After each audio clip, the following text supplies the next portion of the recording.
The pattern is already there, but it has nowhere to go. A young man leaves South Africa, not just physically but structurally. Familiar systems dissolve, predictable roles disappear. When a person leaves their original environment, this reflects displacement. The system loses reference points and must reorganize under uncertainty.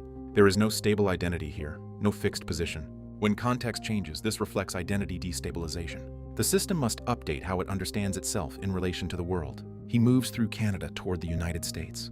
The pace is different, the scale is different. When environments contain greater access to education, capital, and technology, this reflects opportunity density. The range of possible actions expands. The same mind is present, but now it has access. Ideas that once stayed internal begin to move outward. When internal models meet real-world systems, this reflects cognition to execution translation. The system begins acting on what it has built. Opportunities appear visible. Not because they are new, but because they are recognized. When patterns are identified within systems, this reflects applied pattern recognition. The brain detects leverage points others may not see. Small actions begin, then more. When behavior repeats in a new environment, this reflects early reinforcement. Direction stabilizes through action, but exposure is not neutral. When access expands, it often reflects structural advantage. The ability to relocate and engage with opportunity-rich systems is not equally distributed. Environment enables expression, but it also selects who can enter. Displacement also carries cost. Loss of familiarity, loss of grounding, continuous adaptation. When systems repeatedly adapt to new environments, this reflects sustained instability exposure. The nervous system remains in adjustment rather than rest. The system is no longer contained, it is engaged. Seen through sacred science, this is not transformation.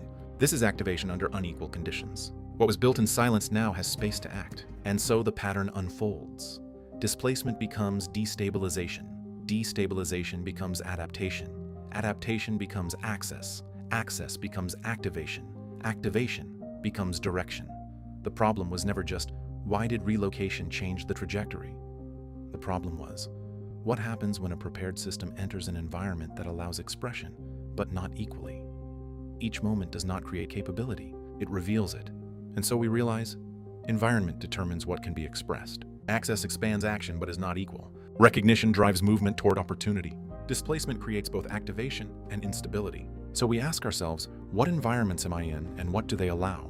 What advantages or limits shape my access? Where would my patterns become visible or blocked? What is the cost of the environments I choose? Humans are not just the flesh we see, they are living patterns in motion. Life follows structure, not chaos. Some patterns produce scale, some produce harm, and some produce both at once. And you are the awareness that sees the pattern and chooses what is worth reinforcing.